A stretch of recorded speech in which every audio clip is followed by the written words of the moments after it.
জানালার কাঁচ গলিয়ে উকি দিল স্বামীর বাহিরে। আকাশে সিঁদুর রঙের মেঘ জমেছে আজ হঠাৎ করেই। দেখে মনে হচ্ছে এক্ষুনি ঝাঁপিয়ে পড়বে ধরণীতে, একটুও সময় নেবে না। জানালার কাঁচ ঠেলে সরিয়ে দেয় স্বামীর।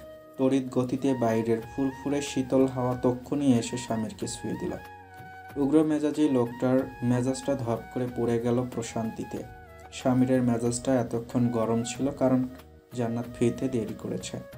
নিশ্চয়ই খুব মজা করেছে বাহিরে। রাস্তার পাশে দাঁড়িয়ে হাহা হি করতে করতে ফুচকা খাচ্ছে।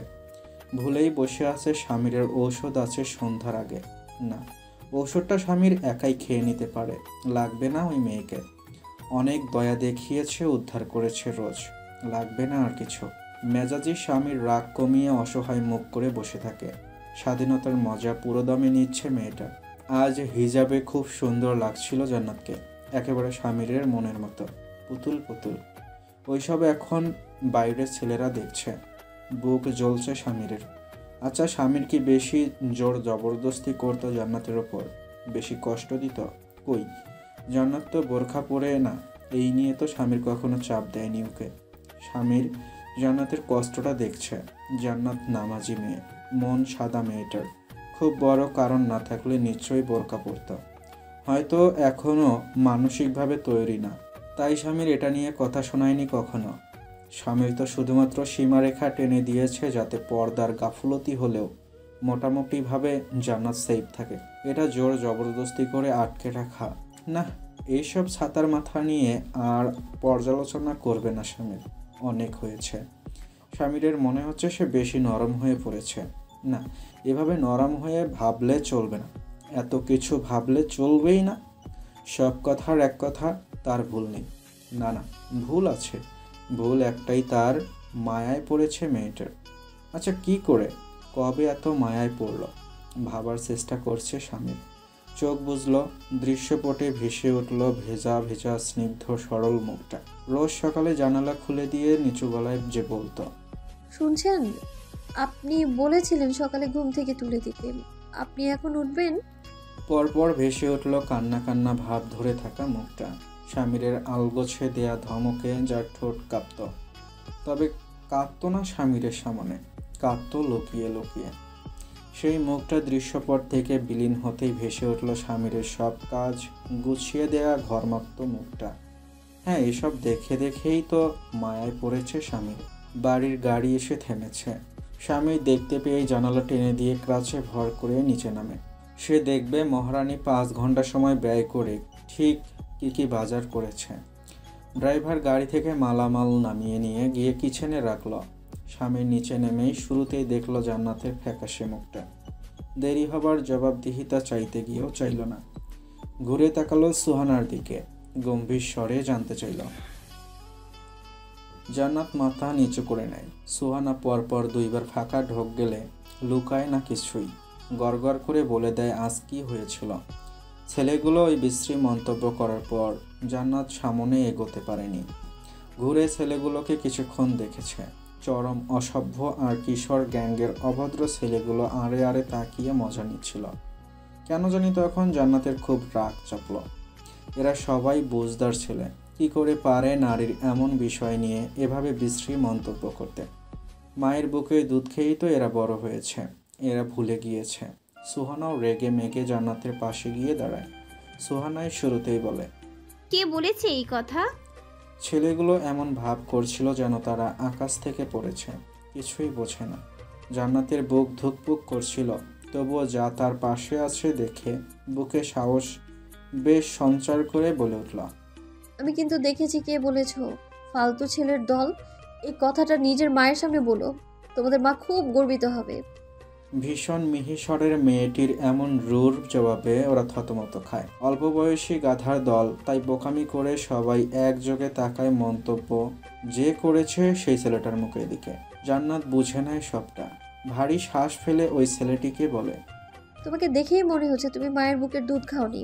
দেখে মনে হচ্ছে ছোটবেলা থেকে গাঁজা টানো তুমি, তাই হয়তো আম করে মজা নিতে পারলে। তোমার চেহারায় থুতু আমার। জান্নাতের গলা কাঁপলেও ওর গলার জোর মুহূর্ত মুহু বাড়ছিল। সোহানাও কথা হারিয়ে জান্নাতের দৃঢ়তা দেখছিল। ভাবছিল, এই কি সেই মেয়েটা, সেই জান্নাতুল। ওই ছেলেটা তেরা ভীষণ, উঁচু গলায় বলে।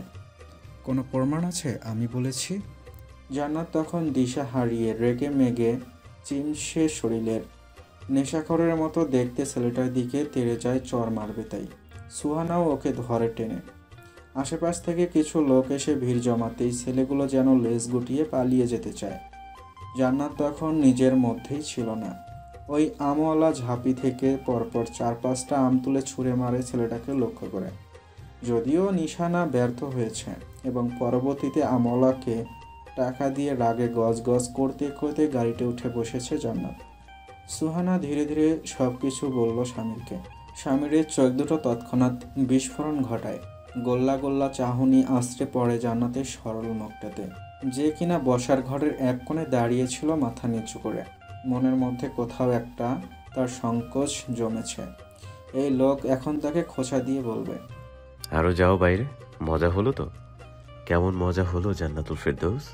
স্বামীর সেসব কিছুই বলে না, শুধু তাকিয়ে দেখছে জান্নাতকে। জান্নাত আড়ষ্টটা কাটিয়ে চোখ তুলতেই চোখে চোখে যখন দুজনের মিলন ঘটল, জান্নাত নড়ে চড়ে উঠে চলে গেল দোতলায়। ওর পেছন পেছন স্বামীরও ঘরে ঢোকে খানিক বাদে। এতক্ষণ হেঁটে ভারী কষ্ট হচ্ছে তার। ক্রসটা রেখে বিছানায় বসে পড়ে। তবে তার মনোযোগী দৃষ্টি আয়নায় জান্নাতের প্রতিবিম্বে। মাথা থেকে হিজাব খুলছিল জান্নাত, আর চোখে আবারও যখন আয়নায় স্বামীরের চোখে চোখ রাখে তখন স্বামীর নিজের দৃষ্টি নামিয়ে গম্ভীর হয়। গলা খাকারি দিয়ে বলে ওঠে, সত্যি চর মারতে নাকি? হুম। নিচু স্বরে জবাব দেয় জান্নাত। স্বামীর চোখ তোলে না, বরং আরও কিছুটা গম্ভীর হয়ে আমতা আমতা করে বলে, অসভ্য, অজাত এবং মূর্খ ছেলেপেলে ওসব। আসলে এইসব ছেলেপেলেতে ভরে গেছে দেশটা, সেই জন্য সব পুরুষ কথা শোনে। জান্নাত শ্বাস ফেলে জবাব দেয়, জি, যেমন অসভ্য অজাত মেয়ে লোকেতে ভরে গিয়েছে দেশটা, সেই জন্য সবাই নিরীহ মেয়েদেরও কথা শোনায় হয়তো। স্বামীর চোখ তুলল, তবে গম্ভীরতারা কাটল না চেহারায়। বলল, আমি তোমাকে বলেছিলাম বাইরের পৃথিবী নোংরা। জি বলেছিলেন, তাই তো নোংরাকে লাথি মারতে চাইলাম আজ। থমথমে হয়ে যায় স্বামীরের মুখ। বলল, আসলেই মারতে? মনে তো হচ্ছে, হঠাৎ খুব সাহস এলো বুকে। বাইরে হঠাৎ ঝমঝমিয়ে বৃষ্টি শুরু হলো। স্বামীর জান্নাত একসাথে সেদিকে তাকায়। স্বামীরের কণ্ঠস্বরে হঠাৎ তার উদাসীনতা প্রকাশ পেল। জান্নাতের কথার জবাবে বলে উঠল, বেশ, আসলে নারীর এহেন স্বাধীনতা আর সাহসকে আমিও সাপোর্ট করি। ওইসব জানোয়ারদেরকে লাথি মারাই উচিত, তবে কখনো স্বামীর উপরে গিয়ে নারীর বেশি বোঝাকে এত সাপোর্ট করব না। জান্নাত হঠাৎ উদাসীন হয়ে হাসল, তবে বলল না কিছু স্বামীরের কথার জবাবে। ইদানিং লোকটা খুব কুচুটে ধরনের ঝগড়ুটে হয়েছে। বাড়িতে বসে থাকে থেকে কিছু হলেই ভীষণ ঝগড়া করে মেয়েদের মতো। জান্নাত ঝগড়া চায় না, এসব নিয়ে ঝগড়া করা অহেতুক ব্যাপার। সে লোকটাকে যতটুকু বুঝতে চায়, লোকটা ততটা বেশি এলোমেলো করে দেয় জান্নাতের ভাবনা। লাগামহীন বৃষ্টি পড়ছে সন্ধ্যা থেকে। এখন রাত 10টা, বৃষ্টি থামার নাম নেই। খেয়ে দিয়ে জান্নাত আর স্বামীর ঘরে ঢুকল। আজ লোডশেডিং হচ্ছে খুব। জেনারেটরের বাতিও জান্নাত নিভিয়ে রাখল। আধো অন্ধকার ভালো লাগছিল। জানালা দিয়ে বিদ্যুৎ চমকানো দেখতে দারুণ লাগছিল। পরিবেশটা ভীষণ ঠান্ডা। একটা মোমবাতি জেলে ঘরটাকে সামান্য আলোকিত করে জান্নাত বেলকনিতে যায়। সেখানে গিয়ে মাথায় হাত দেয়। কিছু ক্যাকটাস প্লান্টস যেগুলোতে বেশি জল লাগানো ক্ষতি, সেগুলোর টব জলে থই থই করছে। জান্নাত দ্রুত সেগুলো সুরক্ষিত করে। স্বামীর রাতের ঔষধটা খেতে পানি হাতে নেয়। জান্নাত খানিক বাদে বেলকনি থেকে ঘরে ঢুকলো কাক ভেজা হয়ে। বৃষ্টির ছাট ভিজিয়েছে তাকে ভালো মতন। দ্রুততার সাথে এদিক ওদিক না তাকিয়েই এক কোণে গিয়ে শাড়ি ছাড়ল সে। খুব ঠান্ডা এই বৃষ্টির পানি, কলিজা অবধি কাঁপছে জান্নাতে। স্বামীর ঔষধ হাতে তাকিয়ে আছে। তার চোখের সামনে 12 হাতি শাড়ি খুলে খুলে ধীরে ধীরে উন্মোচিত হচ্ছে এক অপার্থিব সৌন্দর্যের নারী। মোমবাতির ওই টিমটিমে আলোতেও জলজল করছিল হলুদ ফর্সা রঙের ওই শরীরটা। স্বামী তাকিয়ে আছে। ঔষধ খেতে ভুলে গিয়েছে সে। বাইরে বাস পড়ছে। আজ বহুদিন পরে স্বামীর পুরুষালী মনটা হাহাকার হয়ে উঠল। এ তার অধিকার, তার শান্তির জায়গা। অথচ স্বামীর লুফে নিতে পারবে না, তার অপরাধ বোধ হবে। যেই বোধ ওই মেয়ে ঢুকিয়েছে কথার ছলে। জান্নাত একটা শুকনো সুতির শাড়ি জড়িয়ে বুকে আঁচল টানতেই স্বামীর সাথে চোখাচোখি হলো। লোকটার ওই বেকুল দৃষ্টিতে মেয়েটির পা থেকে মাথা হঠাৎ কাঠা দিয়ে উঠল যেন। আজ বহুদিন পরে লোকটার অমন দৃষ্টিতে বন্দী হলো জান্নাত। স্বামীর আদর ভালোবাসা সবসময় যে জান্নাত অত্যাচার মনে করত তেমনটা নয় আসলে। সবসময় না হোক, কখনো কখনো সেও তো ওই শক্ত বুকে শান্তি পেত। বিশেষ করে স্বামীর যখন তাকে কোমলতা নিয়ে ছুত, তখন জাগত জান্নাতের স্ত্রীর সত্তা খুব ভালো করেই জাগত। জান্নাত ঢোক গিল, স্বামীর দৃষ্টি নামায় না। মুহূর্ত কাটে, বৃষ্টির ঝাঁপ বাড়তে থাকে, বাস পড়ার শব্দ জোরালো হতে থাকে। হঠাৎ হতবুদ্ধি হয়ে জান্নাত তোতলে বলল, আমি কোনো ব্যবস্থা নিইনি আসলে। স্বামীর হঠাৎ রেগে গেল প্রচুর, দাঁতে দাঁত চাপল। ভারী নষ্ট মেয়ে তো, স্বামীর একটু তাকাতেও পারবে না। তাকালেই মনে করবে স্বামীরের শরীর চাই। এটার জন্যই বসে থাকে স্বামীর চৌধুরী সারাদিন। রাগে গা কেঁপে উঠল স্বামীরের, চোখ সরিয়ে চিবিয়ে চিবিয়ে বলতে থাকে, কিছু লাগবে না, ঘুমাও। জান্নাত অবাক চোখে তাকালো। লোকটার হঠাৎ রেগে যাওয়ার কারণ বুঝতে পারল না ও।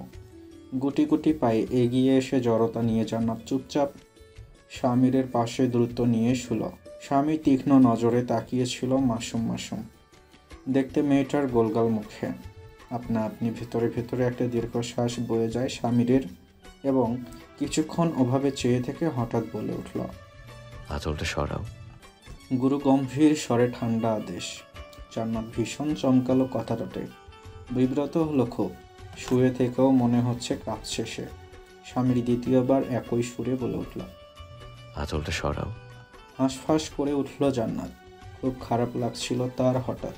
মিসক্যারেজের পরে এত কিছু হয়ে গেল, এখনো দুজনের অন্তর্দ্বন্দ্ব বিদ্যমান। কখনো বাচ্চাটার প্রসঙ্গ টেনে জান্নাতকে সহানুভূতি দিলই না লোকটা।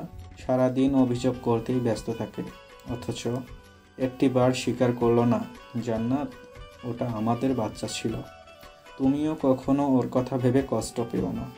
তবে তো জান্নাত বিগত দিনগুলোর সব অতিক্ত অতীত মুছে লোকটার কাছে ঠাঁই নিত, এবং দিন শেষে এটাই করবে জান্নাত। কিন্তু জান্নাতের সব সুপ্ত বাসনাকে পায়ে দাবিয়ে সে দিন শেষে তার চরিত্রেই অটল থাকলো। আর আজ সেই একটুও না শোধরানোর লোকটাকেই জান্নাত আপন করতে হচ্ছে।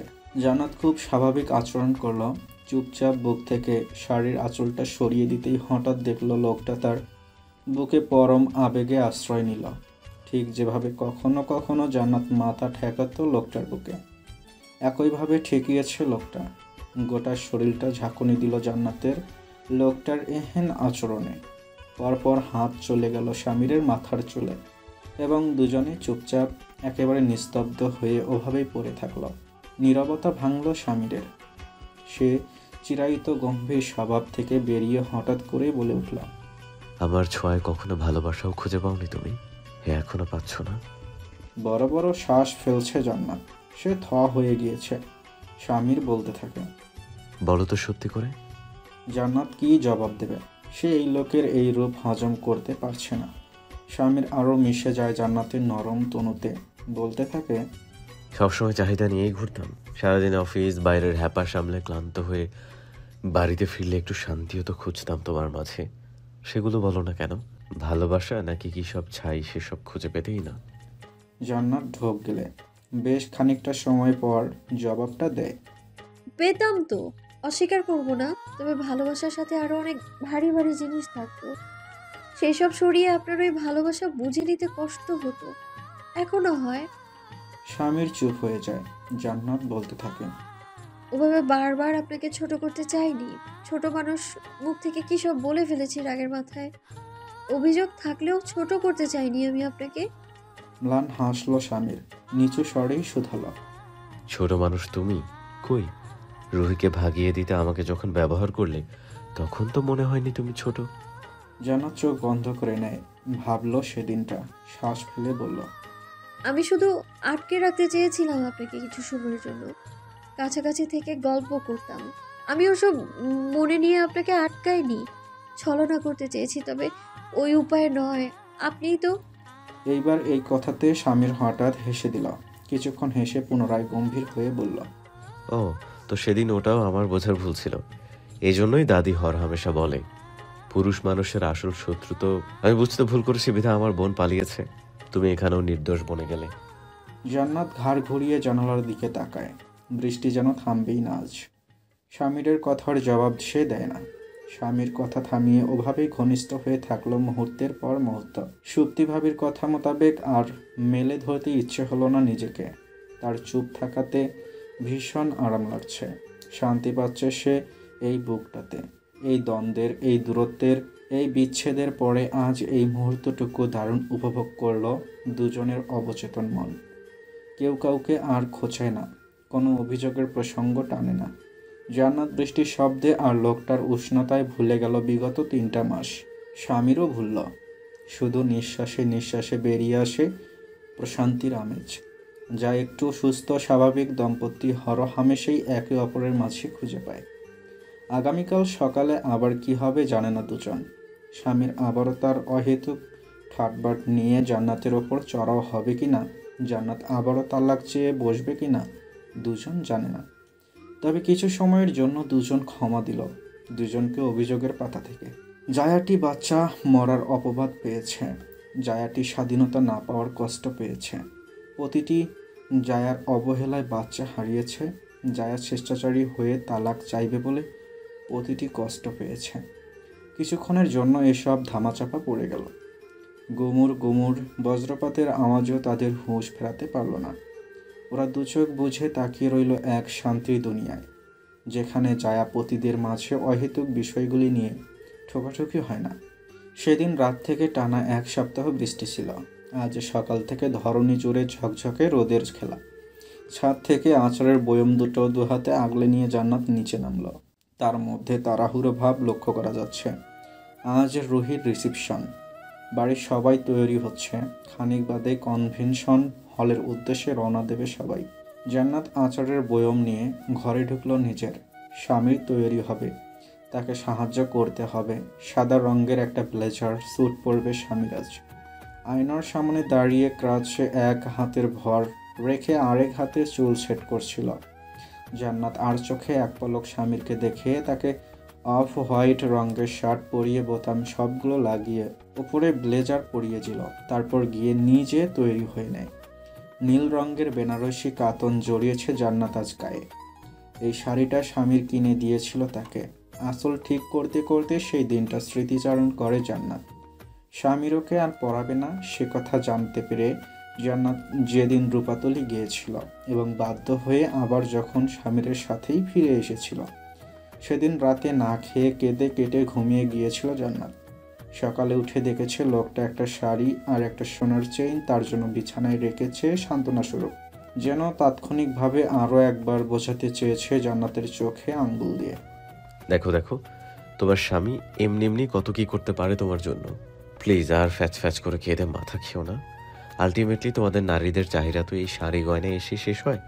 পড়াশোনা করে চাকরি করে তো এসবই কিনবে। যেন বাচ্চাকে ললিপপ দিয়ে শান্ত করার চেষ্টা করছে সেদিন। নীল শাড়িতে বউকে দেখে তাকিয়ে থাকে স্বামীর কিছুক্ষণ। তারপর হঠাৎ মুখটা বেজার হয়। এত সুন্দর হতে হবে কেন একজন মানুষকে? আজ পাবলিক প্লেসে যাচ্ছে, কি অঘটন ঘটায় এই মেয়ে কে জানে। জান্নাত অঘটন ঘটানোর মতো সাজলই না তেমন আজ। তবে অঘটন একটা ঘটল। ননদের বিয়ে খেতে গিয়ে জান্নাত নিজেই প্রস্তাব পেল বিয়ের।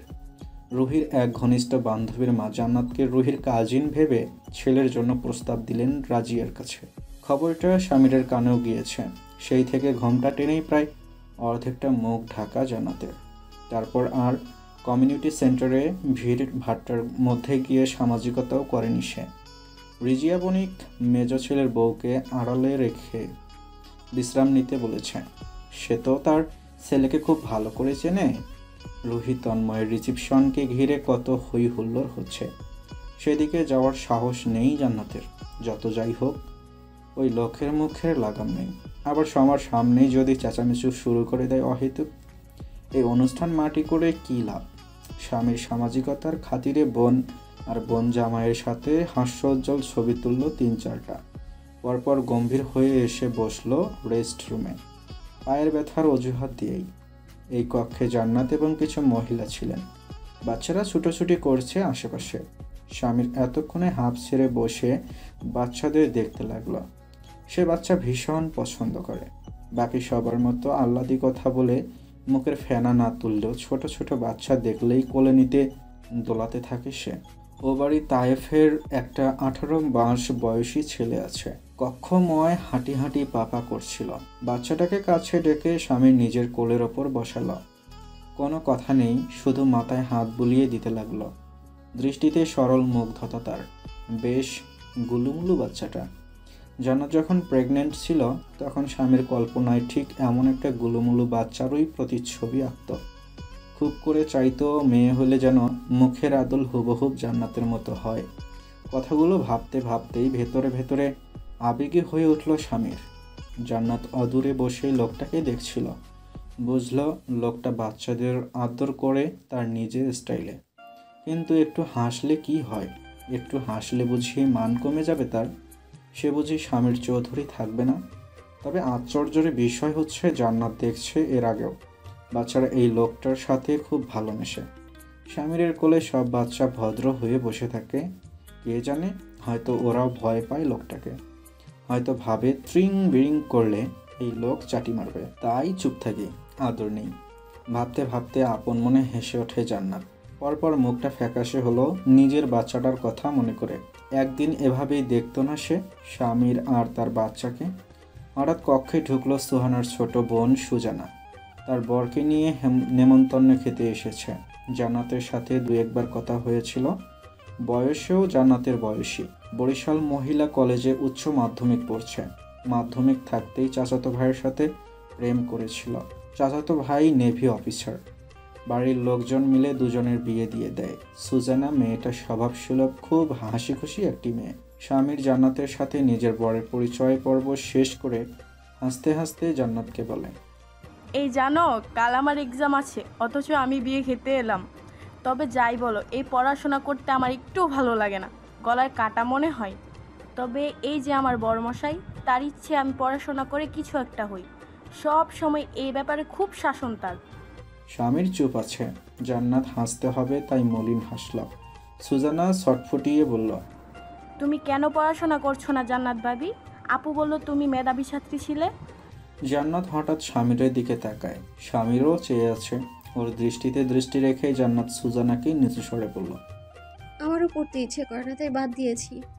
সুজানা হাসল। ওমা তাই? স্বামীর ভাইয়া শুনলো তোমার কথা, জোর করলো না পড়াশোনা করতে? জান্নাত চোখ নামায়। পরপর মিষ্টি করে হেসে সুজানাকে বলে, না, উনি আমার মনের উপর জোর করেন না কখনো। জবাবটা দিয়ে জান্নাত হাঁসফাঁস করে উঠল। প্রসঙ্গ পাল্টানোর তারা কাজ করছে তার মাঝে। নির্বাক তাকিয়ে আছে স্বামীর দিকে আরেকটি বারও তাকালো না জান্নাত। সুজানার হাত ধরে বলল, বাদ দাও, চলো তোমাকে সুহানা ভাবির কাছে নিয়ে যাই। হল ভর্তি ছেলে ছোকরার দল। বরকনে নিয়ে দুপুরের খাওয়া দাওয়া শেষ হতেই স্বামীর বাড়িতে যাওয়ার তারা দেখালো। সে আসার পর থেকেই দেখছে এমন কোনো অল্প বয়সী ছেলে নেই যারা দৃষ্টি জান্নাতের মুখে আটকায়নি। ঘন্টার পর ঘন্টা ধৈর্য ধরেছে স্বামীর আজ আর পারছিল না। তবে অনুষ্ঠানের শেষেও একটা কাণ্ড ঘটল। তন্ময়ের একজন খালাও জান্নাতের পরিচয় জানতেন না সঠিকভাবে, শুধু জানতো এই মেয়েটি চৌধুরী বাড়ি থেকে। অনুষ্ঠানের ভিড়ের মধ্যে এত নম্র ভদ্র বাচ্চা বাচ্চা দেখতে চমৎকার একটি মেয়ে তন্ময়ের বড় খালা পারুলের নজর কাড়ল। স্বামী তখন ড্রাইভারকে খুঁজছিল, জান্নাতকে নিয়ে বাড়িতে যাবে তাই। গিয়ে স্বামীরকে ভদ্রমহিলা বলল, স্বামী, এই যে কি তোমরা ছোট বোনটি, তা তোমার এই যে ছোট বোনের বিয়ে দিবে কবে আমাকে বলো। আমার হাতে পাত্র আছে, সৈকত নামে শুনেছ মহিমা? আপনার ছেলে বিমান বাহিনীতে আছে না, মস্ত বড় অফিসার। স্বামী থমথমে মুখে ভদ্রমহিলার দিকে তাকিয়ে থাকে। জান্নাত মাথা নিচু করে নেয়। ভদ্রমহিলা আরও কিছু বলবে তখনই স্বামীর জলদ গম্ভীর স্বরে বলে উঠল, বউ আমার, এটা ছোট বোন না। ভদ্রমহিলা জিভ কাটলেন। ক্ষমা চেয়ে পরিচিত হয়ে নিল জান্নাতের সাথে। জান্নাত তখন থেকে খেয়াল করছে ছোট অভিমানী বাচ্চা ছেলেদের মতো মুখ ফুলিয়ে আছে স্বামীর। পুরো রাস্তায় কিছুই বলল না। বাড়িতে পৌঁছে জান্নাত যখন ওর ব্লেজার খুলতে সাহায্য করতে গেল তখন গম্ভীর হয়ে বলল, পারবো আমি। জান্নাত দেখলো মানুষটাকে, বুঝলো সবটাই। হঠাৎ অবচেতন মনটা জান্নাতের খুব মজা পেল। এই লোকের এখানেও বাড়াবাড়ি, খুব হিংসুটে, ভীষণ হিংসুটে জান্নাতকে নিয়ে। মৃদু শ্বাস ফেলল জান্নাত, বলল, রেগেছেন কেন? বুঝতে পারেনি মহিলাগুলো প্রস্তাব দিতেই পারে। আমি তো আর ওই অফিসার পাত্রের কাছে দৌড়ে যাইনি। আপনাকে কখনো কখনো একটা বাচ্চা ছেলের মতো লাগে। স্বামীর জবাব না দিয়ে তপ্ত শ্বাস ফেলে জান্নাতকে দেখছিল। কেন জানি এই একটা বিষয় জান্নাতের খুব ভালো লেগেছে আজ। একটা কঠিন পুরুষ মানুষ তাকে নিয়ে হিংসা করে বাইরে ছেলেদের সাথে, তো মেয়েদের মতো হিংসুটে লোকটা।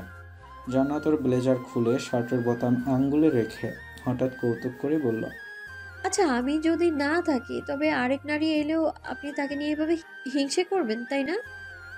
কারণ আমি বউ, তাই আমাকে আগলে রাখেন। এমনিতেও আলাদা করে জান্নাতুলের কোনো বিশেষত্ব নেই তো আপনার কাছে। আমার জায়গায় সেই নারী এলেও তাকে নিয়ে এভাবে হিংসে করবেন। তার জন্যেও বিয়ের প্রস্তাব এলে এমন ভয়ঙ্কর সুন্দর করে ছোট বাচ্চাদের মতো মুখ ফুলিয়ে রাখবেন। কথাগুলো শেষ করতেই গলা কেঁপে উঠল জান্নাতের। আচমকা রেগে জান্নাতের হাতটা সরিয়ে দেয় স্বামী। এমনিতেই মেজাজ গরম ছিল, এই মেয়ে সীমা ছাড়াল। ওকে ধাক্কা মেরে সরিয়ে দিয়ে স্বামীর বলল, যাও, তোমাকে এসব করতে হবে না। তুমি চলে গেলে নতুন যে নারীটা আসবে সে করবে, তোমার কি? জান্নাত ধাক্কা খেয়ে মলিন হাসে, আবারও এগিয়ে যায় লোকটার কাছে। হাতটা লোকটার শার্টের বোতামে রেখে বলে, যাব তো, আপনি সুস্থ হলেই ততদিন এই বোতামগুলো আমিই খুলি। জান্নাতের তেরা কথায় স্বামীর হঠাৎ এক কাণ্ড করে বসল। মেয়েটার কোমর চেপে ধরে কাছে টেনে আবার ধাক্কা মেরে বিছানায় ফেলল। জান্নাত চমকালো না, লোকটা তো সে রন্ধে রন্ধে চিনেছে। তালাকের কথা শুনতে পারে না। জান্নাত বিছানায় পড়ার পরেই স্বামীর ওর ওপর চড়াও হলো উত্তপ্ত মেজাজ নিয়ে। যদিও পায়ে ব্যথা পেল, সেটুকু সহ্য করলো দাঁতে দাঁত চেপে। সময় নিয়ে রক্তচক্ষু স্বাভাবিক হলো। মুহূর্ত যায় দুজনের মাঝে। হঠাৎ স্বামীর শক্ত হাতটা ছিল জান্নাতের গলা। নিরেট গম্ভীর স্বরে দাঁতে দাঁত চেপে বলল, বিশেষত্ব আছে। জান্নাতুলের এই সরল গাল দুটোর বিশেষত্ব আছে আমার কাছে, আমার চোখে। জান্নাতুলের এই দুটো চোখ কেঁদে দিলে যে আমার মেজাজ পড়ে যায়, সেটাই চোখ দুটোর বিশেষত্ব। এই ঠোঁট কি চমৎকার কোরআন তেলাওয়াত করে, সেটাই এই ঠোঁট দুটোর বিশেষত্ব। এই নাক বিয়ের চিহ্ন হিসেবে যে নাকফুল পড়েছে, নাকে ব্যথা হলেও পড়ে থেকেছে দিনের পর দিন, সেই নাকটারও বিশেষত্ব আছে আমার কাছে। এই যে হিংসেপনা করছি, সব এই জিনিসগুলো বিশেষ বলেই বলছি। আর এই জিনিসগুলো ওই পাড়া গা থেকে কাদা মাখা পায়ে আমার ঘরে আসো জান্নাতুল ফেরদৌসের বলেই করছি, বুঝলে তুমি? অনিমেষ চেয়ে রইল জান্নাত লোকটার দিকে। এই স্বীকারোক্তি জান্নাতের অপ্রত্যাশিত। এই স্বীকারোক্তি স্বামীর কখনো দেয়নি, কখনো প্রেমময় কথা বলেনি। জান্নাত লাই পাবে তাই আজ বলল। এই স্বীকারোক্তি সুন্দর তবে রূঢ়। জান্নাতের চোখ ঝাপসা হলো হঠাৎ। নিজেকে সামলায় না মেয়েটা, ঝরতে দেয় চোখের পানি। পর মুহূর্তে হতাশার নিঃশ্বাস ফেলে ম্লান হাসে। স্বামীর কপাল কুঁচকে যায় জান্নাতের চোখে পানি দেখে। জান্নাত ফুপিয়ে ওঠে হঠাৎ, নাক টেনে বলে, জি, শুধুমাত্র এইসবেরই বিশেষত্ব আপনার কাছে আছে। এটুকু বলে থামে জান্নাত। পরপর এক হাতে স্বামীর ডান হাতটা টেনে নিজের বুকের বাপাশে রাখে, বলে, আর এখানে কয়েকটা জান্নাতুল আছে, সেই জান্নাতুলদের ছোঁয়া যায় না। তাদের মধ্যে যে জান্নাতুলকে গালিগালাজ করে ওঠেন হঠাৎ হঠাৎ, সেই জান্নাতুলের কোনো বিশেষত্ব নেই। আরও একটা জান্নাতুল আছে, তুই করেন যাকে, তার কোনো বিশেষত্ব নেই আপনার চোখে। আরও একটা আছে, যার বাপ মা তুলেও কখনো গালি দিয়ে ওঠেন, তারও কোনো বিশেষত্ব নেই আপনার কাছে। এবং আরও আছে, তাদের কথা আর নাই বলি। স্বামী তাকিয়ে আছে এক দৃষ্টিতে। জান্নাত নিজেকে সামলে নিয়ে চোখ মুছল, কণ্ঠস্বর স্বাভাবিক করার চেষ্টা করে বলল, বিশেষত্ব নেই, তাই ওদের নিয়ে আপনার মাথা ব্যথাও নেই। আপনার মাথা ব্যথা এই জান্নাতুলের গাল, চোখ, নাক, ঠোঁট এগুলো নিয়েই। শেষের কথাগুলো ক্ষীণ আওয়াজে গলা থেকে বের করলো জান্নাত। হঠাৎ কি হলো স্বামীর, সে কথা হারিয়ে ফেলল। ফ্যাল করে তাকিয়ে থাকা ছাড়া তার আর কিছু করার নেই যেন। দুজন দুজনের দিকে চেয়ে আছে। না জান্নাত স্বামীরকে ওর ওপর থেকে সরতে বলছে, না স্বামীর সরছে। হঠাৎ যখন ঘড়ির ঘন্টা বাজলো, তখন স্বামীর হুঁশ ফিরল। আর ভেতরটা কেন জানি তালগোল পাকিয়ে ফেলছে। তবুও হঠাৎ কি মনে করে ধীরে ধীরে বলে উঠল, আজ সুজানাকে কেন বলে দাওনি আমি তোমাকে পড়াতে দিইনি? ম্লান হাসল জান্নাত, জবাব দিল, কেন বলবো? না, বলাই তো উচিত। একটা অন্যায় হয়েছে তোমার সাথে, নালিশ করবে না? নিমেষহীন কিছুক্ষণ চেয়ে থাকলো জান্নাত, অতঃপর ধীরে ধীরে বলল, কেন নালিশ করব? বউকে পড়ালেখা করতে দেয়া তো বিয়ের শর্তের মধ্যে আসে না। ওগুলো স্বামীর মর্জি, স্বামীর খুশি। ওগুলো তো আমার ভরণ পোষণ নয়, ওগুলো আমার স্বপ্ন আর আবদার ছিল। অষ্টম শ্রেণী পর্যন্ত তো বাধ্যতামূলক শিক্ষা গ্রহণ করলাম সরকারের কৃপায়, পরে মাধ্যমিক স্যার ম্যাডামদের কৃপায় যথেষ্ট হয়েছে। আপনি তো আর কাবিনের কাগজে সই করে লিখে দেননি আমাকে পড়ানোর দায়িত্ব আপনার। আপনার কোনো দায়িত্ব আর রইল না। আপনি না মানলে নাই। এদেশে এমন কোনো আইন আছে যে রানীর মতো ভরণ পোষণ দেওয়ার পরে বউয়ের বাড়তি স্বপ্ন ও আবদার পূরণ না করলে স্বামী শাস্তি হবে? নেই তো। তাহলে সুজানার কাছে নালিশ করে আপনাকে অপরাধী সাজিয়ে কি হতো? ও তো সাধারণ একটা মানুষ। আর আমার অভিযোগ করার জায়গা, নালিশ করার জায়গা বাইরের মানুষ নয়, আপনিই ছিলেন। পড়ালেখা তো আমার জীবনের ফোর্থ সাবজেক্ট হয়েই রইল। বাকি যে সাবজেক্টগুলো তাতেই আপনি গড়িমসি করেছেন, সেই ন্যায় বিচারই তো আমি পাইনি। পড়ালেখা দিয়ে আবার কি করব আমি? পড়ালেখা না করতে পারার নালিশ ফরিয়াদ করে কি হবে? বলতে বলতে জান্নাত একটা কাণ্ড করে বসল। মেয়েটা ফুপিয়ে উঠল অসহায়ের মতো। কিশোরী থেকে তরুণী হতে চলেছে, তবুও কাঁদলে বাচ্চাদের মতো, এবং বিছানার চাদর খামচে ধরে শুধু কেঁদেই চলল। এই চোখের জল বৃথা, তবুও ঝরতে লাগলো। এইবার এই কথাগুলো কানে যেতেই স্বামীর বোবা হলো। এইবার ওভাবে জান্নাতকে ডুকরে কাঁদতে দেখে স্বামীর নির্বাক হয়ে চেয়ে রইল, এবং এইবার স্বামীর হয়তো একটু হলেও বুঝল জান্নাতুলেরা খুব বেশি কিছু চায় না, যেটুকু চায় সেটুকু না পেলেও সেই কেটে কেটে ধুয়ে মুছে সাফ হয়ে যায় জান্নাতুলদের অপ্রয়োজনীয় চাহিদা পূরণ হবার যন্ত্রণা।